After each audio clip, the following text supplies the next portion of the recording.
Because if you're constantly putting everybody else above your own needs, how can you possibly be the best you for everybody else in your life?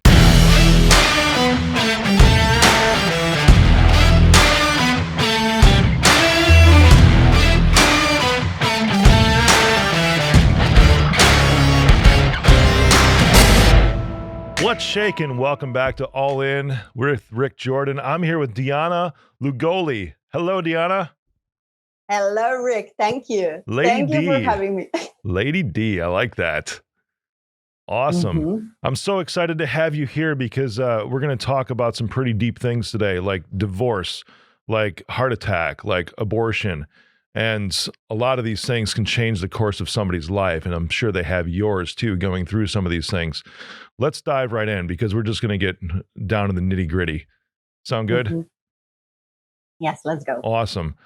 First off, I mean, going back to 2018, I mean, that's a lot of things. You know, you were in the midst of burnout, right? What was causing this burnout? Yes. So 2018, so 2017, at the end of that year, I decided to go full into my coaching business. And I had my first paying client. Yay. And then I decided to actually, I was working one-to-one. So let's just go. Everyone was telling me, you need to scale your business, of course, and you need to launch one-to-many. And funny me, I wanted to create a course. And I wanted to do an academy that's going to support moms in business to thrive, to not sacrifice their own, time and energy and family. And there I was, working 16 hours, 17, 18. My value still to this day is freedom. And what freedom? If I'm working 16, 17, 18 hours, there was no sign of freedom. And 8th of March, International Women's Day, that was the launch of the Academy.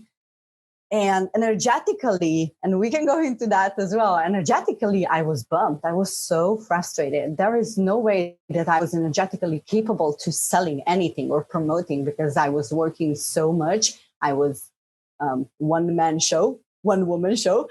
And I found myself in a position where my husband came to me and he said, do you have time for lunch? I'm free today, so let's go. You were working really hard for the past few months. Let's just go. Let's just celebrate this day. And I said, can I just finish this? And he said, okay. After 5 minutes, he came up with the suitcase and he said, there's a thing, about you. You always need to finish something. I was like, what? And he said, well, I'm finishing this. And he walked away. And I was like, what? What's this? We have was this out of nowhere? Just all of a sudden? Yeah. Well, I knew that this is coming because we had 3 small kids, but it was we hadn't have a conversation. We were working on an autopilot. That was so 17 years of marriage was became just a routine. There was no passion. I was only what I could actually put my passion into was my business. And, that was the first sign that I realized something is not working. I didn't sign up for this. And after the launch, well, it was a failed launch. A group program with one person is not a group. So I just said, I was not just bummed because I invested so much into this. I didn't get even the return on investment. I invested in a coach, in platforms and all this time. And I said, what is going on? There has to be another way. And the next day after the close card, after the launch was done, I couldn't get up out of my bed. And I was like, is that just a hangover? Is that what it is? And 3 days, literally, Rick, I'm not kidding you. I couldn't get up. I didn't find any motivation. I had 3 small kids jumping and saying mom, let's go, let's, I couldn't really get myself up, and I couldn't eat. I couldn't sleep. I was so exhausted. And at that time, I didn't know that was a burnout. I was just thinking, I'm just tired. I was working so hard. I I had a conversation with my husband and we sorted out things. And I said, yes, I'm going to change. I'm going to change. I'm going to change. And that 2 months after that, I launched another program, which was a success. We had some people coming in, which was awesome. I thought that I'm doing smarter. And then my father, who is also an entrepreneur, and he taught me that hustle and bustle and all the, hard work. I'm an immigrant kid. So for us, it was always like, you need to prove yourself. You need to work hard. You need to study hard.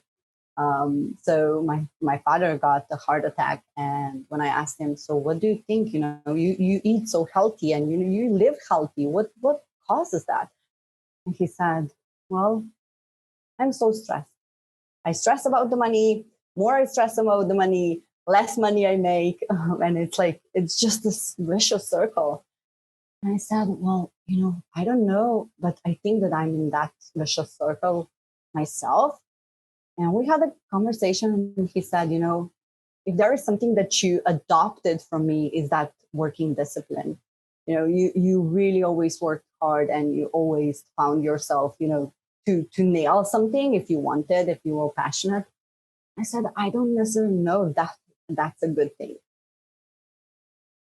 Then in June, I found myself in this vicious cycle again. And I was pregnant with my fourth kid and I was so mentally ill. I was just, I don't know. I don't feel that I want to live like this. And how many months was this from the point of your failed launch to the pregnancy with your fourth year? So 3 months. Wow. That's 3 months. And it was a lot. Like, I thought that I was doing well. I kind of just wanted to hide everything under the mat, I was just I was reading some stuff about, being exhausted, and that was also okay, so we moved to Sweden. Maybe also it's just that daylight switch is you're going from this spring season to summer season. Maybe it's that, I was just fooling myself. It's not the burnout. It can be. This doesn't happen to me.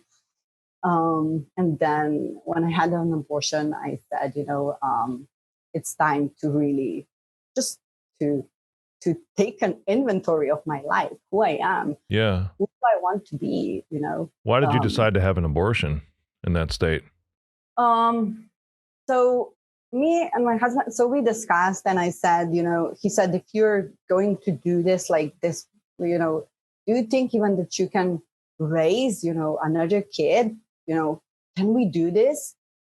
And honestly, I said that an instant, I said, no, I can't see myself as being a mom of four kids. I just can't. And he said, you know what, I'm going to support you, whatever you decide. It's your body. It's, it is my kid, but it's, if you feel, because that to that point, when I didn't start my business, it was always I always prioritize my kids. That was always if someone would ask me, what do I pride myself the most, was probably the motherhood part, where I was really thriving as a mom. Everyone always would say, you're so good with kids. And it just got so crazy in the last 6 months. And I was like, what? That's not the mom that I used to be. That's not even the mom that I want to be. So I needed to just, look, who am I? Who have I become? And who do I want to be? What were you doing before you had your first paying client? Before all this started? So I had a network marketing business, which was, so that was, we were kind of, we had a really good, we were present in 5 countries. Was doing really well, but I was always traveling and going to these seminars and educational stuff. I was always away from my family. So I already had that leadership and coaching skills. So it was an easy transition to just, decide I'm going to go online and be a coach. And also got that client, she said, can you be my mentor? It was literally something that happened so naturally and so organically. So you said that you're really proud of yourself as a mom. So when you're traveling with the network marketing business, how did you maintain such a great relationship with your kids? So it was always what I was good at, and what I think that made me, was always taking my kids, what do they need? How can I care, in a way that I I listen to them. It was always like that, I always put them on in a front. Yeah, yeah. And I never missed any of, I had that freedom still. I never missed any of the school plays of, never. I never had this, if they are at home, I'm going to stay at home. I always did homeworks with them. I always sit with them. And it was, as much as I was away, I was present. I was always there. Or when I started my online business, there was always something. I was so restless. There was always something that needed to be fixed. Because when I was away, I was away. When I was here, I was here.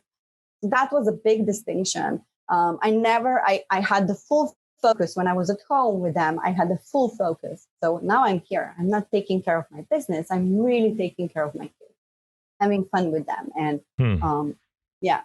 So being away so long, actually, it sounds like it helped you be a better mom, at least in that stage, because you were able to, am I hearing you right, that you were able to separate those portions of your life and really almost simultaneously give your full attention to two things, both your professional life Yes. and being a mom, by having that geographic separation at times. Yes. Interesting. Yes. And then when you Because started exactly, because it was like, I could, what my mom taught me, and she was 42 years in one company. She was a nurse. She was like, she taught me that I don't necessarily love the word balance, but she taught me that, you can be in the job, and when you come home, you fully support your family. And that was, in the sense, that was me. I can leave my job and my career somewhere and come home and be fully present with my kids. So that was something that my mom taught me, she was like, that in entrepreneurial way, I would say that now there are things that I put boundaries, and I still prioritize my kids, but I do put myself first. So that was a huge shift in past 2 years. and you're saying that's a good thing, right? Putting yourself first. Yeah, because even I think that, yeah. So here, probably I'm not making sense now. So taking care of my kids, like, that's priority. We need to give them love, nurturing, and, basic needs. But what I was thinking back then, and how I actually transformed from being a burnout coach and, being overwhelmed, and now like really having a thriving business where I do prioritize myself. I do, if I need to, I'm not just at home and saying, you know what, I'm having this podcast, and after that, I have another meeting. I have coaching right time. On, exactly. But I say, you know what, I'm gonna go and take a massage for myself. I'm gonna go and buy myself a lunch. I'm gonna take care of myself first, and then I'm gonna take care of my family and my business. That's great. That's really fantastic. Putting yourself first actually allows you to be a better person for everybody else. Because if you're constantly putting everybody else above your own needs, how can you possibly be the best you for everybody else in your life? That's a fantastic shift. When you started your business, I mean, you were putting in 16, 17, 18 hours a day. Why did you feel like why did you feel like you needed to do that? I'm asking you because when I started, I would do the same thing. 12 years ago, I did the exact same thing. I want to hear what was going through your head. I think that I was always feeling that I'm missing out on something. There was like, I need to fix this. I need to finish this. And everything by myself. That was just the mentality or the story that I bought into. I need to do everything by myself. There is no person that can do or fix something like me. So I think that there was just not enough time. I guess I believe that there is not enough time that I'm going to miss if I go to sleep. Um, yeah. Yeah. How did you get over that? I mean, if I could call it a lie, if that's okay, that there's nobody Yeah. that can Yeah. fix something. How did you get over that lie? You know, besides So, coming to the point of having an abortion. I mean, obviously that's a pivotal point, it sounds, in your life. But how did you ultimately get over that lie and say that you can depend on other people? yeah. So I said that summer, 2018, I said, you know what? I'm just going to take a break. I'm just going to take a break and see what's going to happen. Um, do I need to, I'm going to see and listen to my body, what my body is saying to me. Where do I need to go? I was already into manifestation and, really feeling the law of attraction, but I never applied it. I knew how it works, but I said, you know what? If there's going to be a sign, that I'm going to be open, but I'm only going to be open if I'm going to be present. I can only see the things if I have like my open mind and open heart to see those things. And no work. For that summer, I didn't do any work. I signed up for a mastermind. And I was just, I was just curious. What are other people doing that, I was just being surrounded with, still in contact with other entrepreneurs and just seeing what is going on. And in August 2018, I met a wonderful lady that was just as crazy as I am. And I was like, okay, so let's just jump on a call. Let's just see where this goes. And in instant, we decided to do a program. And I said, you know what? I was already burned out. I don't have good boundaries. I don't have good work ethics, healthy work ethics. And she said, you know what? If you help me with this, I'm going to help you with this. So she had some traits that I could use and I had something that she could use. And we said, okay, let's coach each other and create this program as we go. And we launched the program. We took really, really easy. And in October, so we had like 2-3 months to prepare all of this. And we launched the program 66.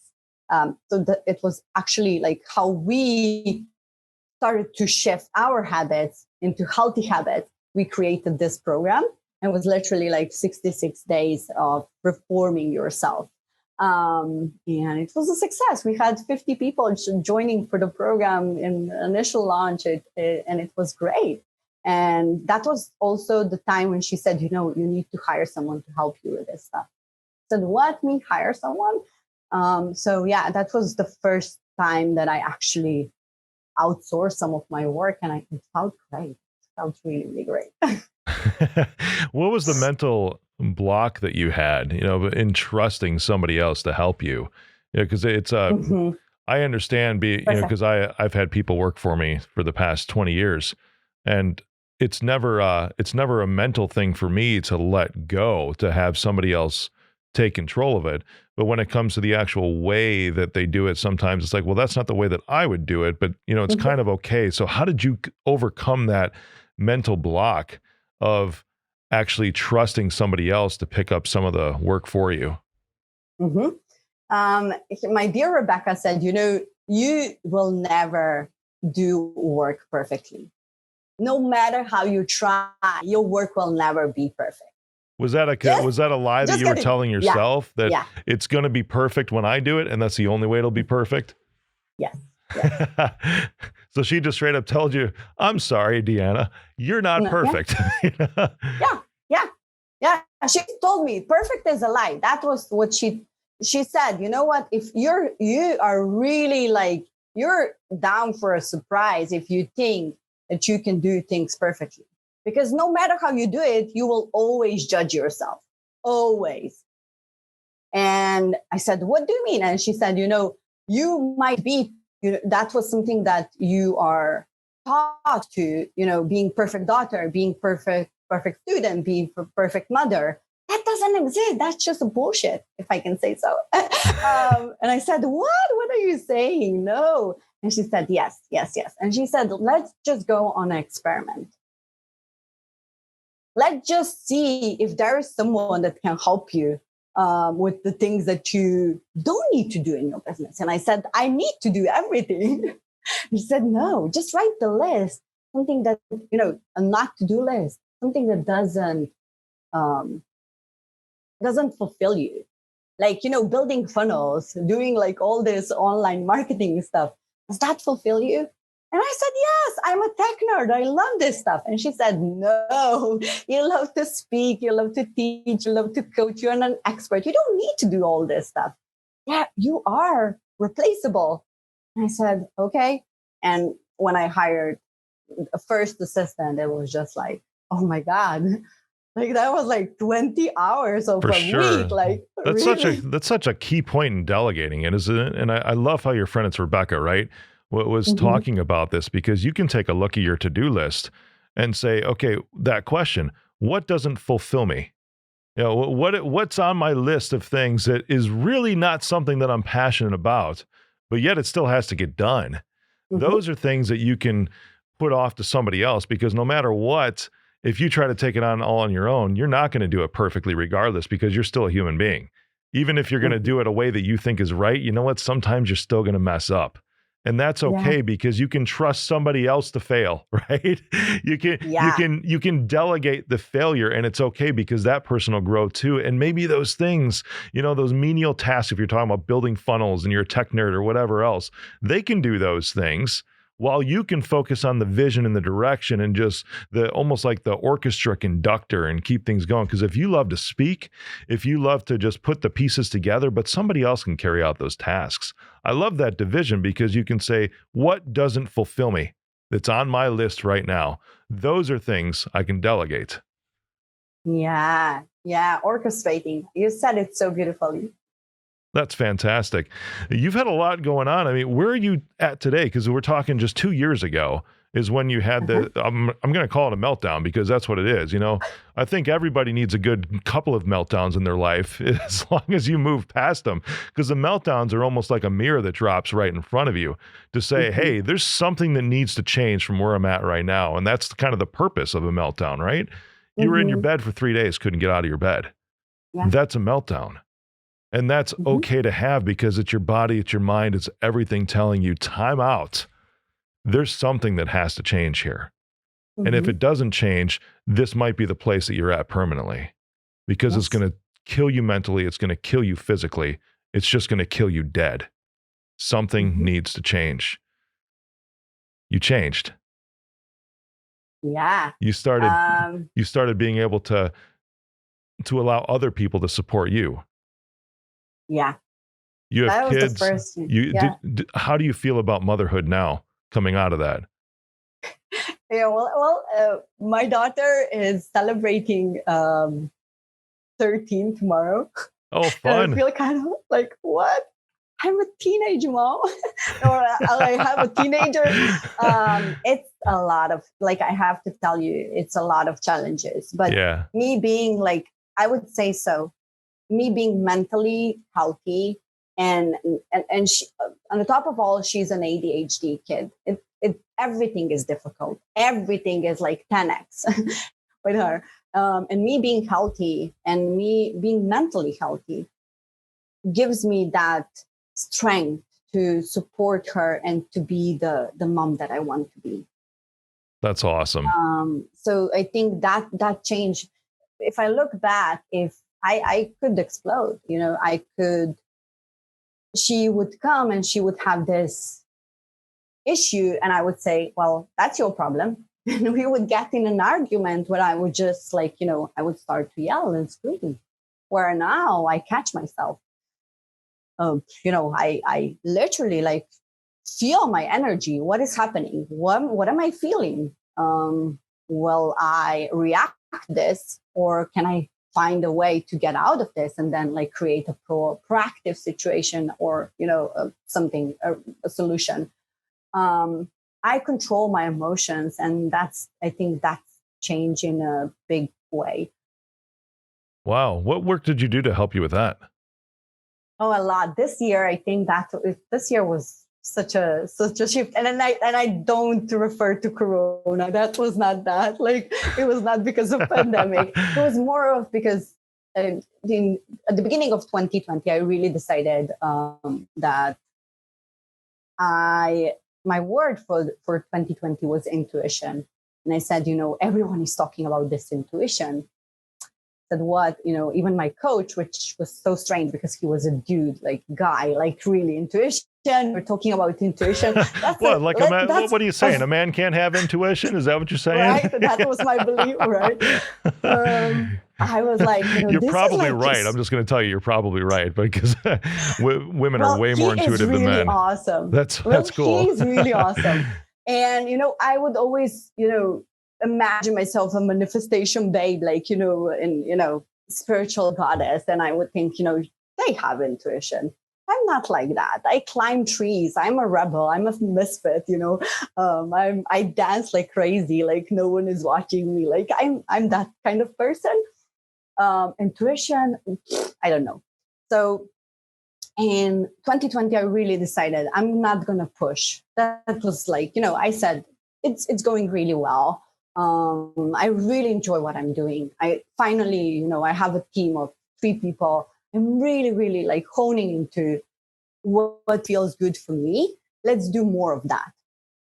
And I said, I'm going to just, not push. That was the initial thought. I'm not going to push. I'm going to let go. I'm going to surrender. I'm going to be more in my feminine energy, whatever that meant. Like I didn't even know back then. And everyone, because everyone was telling me, you're such a doer. You make shit happen. And I was like, I don't want to be known for getting things done. I'm a human being. I'm not human doing, because that's just not duplicable. Say that again, please. I'm not, please. That's brilliant. I'm not human. We are human beings, not human doings, right? I love that. Tony Robbins, totally. I'm gonna give a quote. Quote is whatever. So Tony Robbins says that, and that at one point really resonated with me, because I felt I support 98% of women, moms. These are my clients. In one point, one of my friends told me, what you're doing, these women, they cannot keep up with you. Even if you have team, even if it's just not duplicable. It's not sustainable for anyone. I said, so what do you think that I need to do? And she said, there's a key with you. You don't need to do anything. You just need to be more. So be whatever it feels good for you. Show what you are really you, show that. Just be there. I said, oh, how do you do that? So in March, like really, today, where I'm today, I am one of the knowledge broker and ambassador for Dina Graziosi and Tony Robbins for their program. I'm also Mind Valley ambassador. And at that point, when I started to work with Mind Valley in depth, there was a program that Mind Valley just launched, and it was called Silva Ultramind Program. And I was like, what? I don't know what's that. I'm just going to apply and support the launch cohort, like the launch team. I really feel that that's something that I want to do. Little did I know that program is going to change my life. And that was like, I don't know if you meditate. I didn't know, like I did meditate until, for 3-4 years. But in this program, you go deep. You go into theta level. And it's so deep that everything that I ever wanted, I manifested so fast. That was like scary. It was so scary. Like I can't even explain what was happening. And at one point, Vishen, who is the founder of Mind Valley, he said, be really careful where are you tapping into, and what is your intuition telling you? Because once you start to listen to your intuition and shut down that external noise and listen to your inner voice, you're going to experience the whole new world. And I'm getting chills, like literally, like, is this me saying like, yes? And I opened something that I even didn't know that exists. my mom would always be like, she would have this sixth sense where if I would come home sad, she would call me and she would say, hey, I know that you're sad. What happened in school? She always had this strange, like, what? You're psychic. Like, what's wrong with you? How do you know that I'm sad? And that was actually the box that I opened, but not for other people, but for myself, where I allowed myself to feel all the crazy emotions that are going around me. Like, and I enjoyed those emotions, and I really tapped into them. So what does it mean if I feel triggered by something? What does it mean that if I feel like really, really happy, can I call in happiness? And I know that this is really woo-woo, but it really, this year transformed my life in a way that I never knew that it's possible. Yeah. Is this where you love the saying, life happens for you, not to you? Yes, 100%. That's great. Can you expand on that a little bit? What does that really mean to you? So for the longest time, I would think and I would believe that, me being an immigrant kid and having, life that we had, like we were not poor, but we were not like well situated. It was like, I always felt like, why this needs to happen to me? Or we moved to Sweden 7 years ago, and I applied for 2,800 applications for a job, and I didn't got a job. And with master's degree in business, I ended up cleaning toilets for a year, and all this crazy stuff. When I realized that when life happens, what life happens for you is actually that you see a lesson in every situation that happens. Wow. Why did I become a cleaner? Well, I needed to, that was a story in itself where I just needed to to claim, I don't want to, there was a nasty boss that always told me, you're just a cleaner. What are you doing? Why are you studying Swedish? And I said, I want to study Swedish because I want something better for myself. And she said, you're just a cleaner. And I said, no, I am meant for more. And that was also like, okay, this needed to happen so I could actually claim my worth. Why did it happen to me that, or for me, that we had such a life? Because now I'm just in a few weeks, I'm about to publish my book where I went through these stories, what life actually taught me as a mom, as an entrepreneur, as a global citizen. And I talk about this, that, me being an immigrant kid, that gave me the biggest advantage, that underdog advantage. I don't have anything to lose. That's awesome. I'm just going to go all in no matter what. I love it. So how did you cleaning toilets, that's something that a lot would be, you could really get into a deep, dark state of depression if you have that, thinking, I've got this master's in business. How did you come out of that? Because, that's almost like a loss of identity, isn't it? How did you find your purpose again coming out of that? Oh, you're really screwing, right? So yes. It was painful. And in terms of identity, I really lost my mojo. Like what, I left my really good job. I was working at university. I was an HR specialist.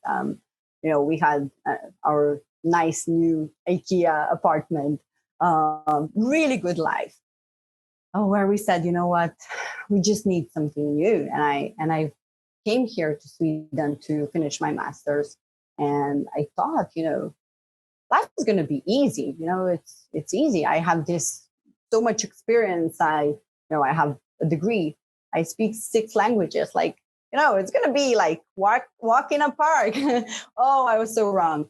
But I said, I need to support my family because my husband couldn't speak language and I was the only bread provider, caretaker, whatever.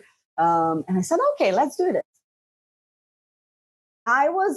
When it comes to work ethic, I was always, in that way, in that job. And it wasn't the tiredness. I was really not tired of the job. I was tired of bullying. And it's really like in 21st century in Sweden, where we pride ourselves with, equality and all this good stuff, someone would tell you, you're just a cleaner. And nevertheless, like the person who came as an immigrant here, she would tell me, like, that was just something that, no, I don't accept that. But one of the good things that I really got from it, I got to experience the tradition. When I was working, I was cleaning in the private homes, and these were like luxurious homes where I could really see the tradition, the culture. My clients were amazing. They always said, you know what? Swedish population, they speak 95% English and perfect English. But they said, you know what? You need to learn Swedish. That's why we are not going to speak with you English. And I was so good. Like, people here are so humble, like really nice. Like Swedes are the nicest people on the whole planet. And I got to experience, the tradition, the culture. I was traveling through the Stockholm, through the town, because I was moving all around. That was like a lesson in itself. And I needed that just to see and feel what it is about this culture, and, that makes them so, so amazing. Because I knew that one of my biggest passion, because I come, from parents who are from Bosnia. I'm born in Slovenia. My husband is Albanian. I am a mix of different cultures, and I wanted to know, what are Swedes like? We're bringing our daughters here to live, so I want to know more about them. That gave me that advantage, which I will always be grateful for. If you ask me, would you go back to that? Yes. How I overcome that was extreme gratitude. In everything, like every day, I challenge myself to see something great and positive in every day. Maybe that was a butterfly that was just flying, around, or sun, or whatever, or a great note somewhere, or a great quote, something that I was grateful for each and every day when I was actually at that work. That's fantastic.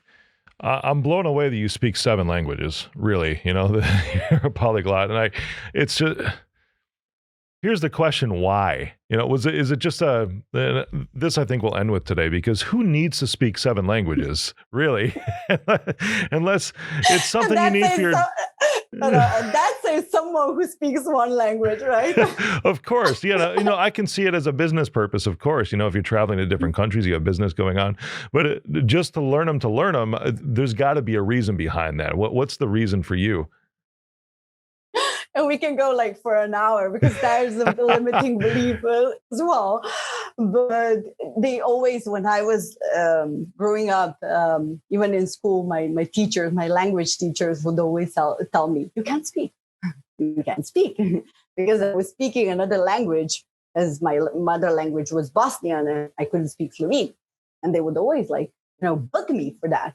And when I came to to high school, my German teacher, because we had a German, she said, you can't speak. And there was a pattern, you can't speak. Came to Sweden, why I didn't got a job was because I couldn't speak the language, right? And that was so funny, because when I left my cleaning job, I ended up working as a language teacher, which is crazy. So crazy. But what I see as a language, because our daughters are getting the language, we speak 4 languages in our house. What I see as an advantage of knowing multiple languages is that our brain thinks a little bit different. We think, probably 100 miles per hour, but it's also like that cognitive growth in your brain this is scientifically proven. It's like we multilingual people, we think differently. And that also, from an entrepreneurial perspective, it allows me to connect emotionally with my clients, because most of my clients, if they come, they come from different countries. And just knowing the fact that I speak multiple languages, that I embrace all the cultures, gives I think that was one of the advantages. If you want to ask me, like, you don't go crazy and learn seven languages, but that was just my superpower that naturally like evolved as something that I value. That's great. Well, Dijana, you've been on such an amazing journey. It was really awesome hearing about it today. And keep going on that. I'm just going to encourage you because I'm sure that you're going to have some deep, dark places that are going to hit you again at some point. But it's really cool because if you take every moment, like you're saying, as a learning experience, you're just going to keep on plowing through the next ones, and they're going to get easier and easier. And you're going to be like, I've done this before. No problem. No problem. So thank you. Yeah. Thank you for being. One thing that I also want to share with, because you said that, my friend Rebecca, she always said, and we all have that, we will all hit another level and that another level. She always says, when you hit the wall, just remember that you can crush that wall because you once did that. And when next level comes and next devil comes, know that that devil is also something that you can combat. I love it. Awesome. Well, thank you, Lady D. Thank you, Rick. What's shaking? Thank you for joining me on the All In Podcast. Click the subscribe button and smash that bell for notifications. Text me, 312-535-8520. Follow me on social media at Mr. Rick Jordan. See you next episode. I am Rick Jordan and I approve this message.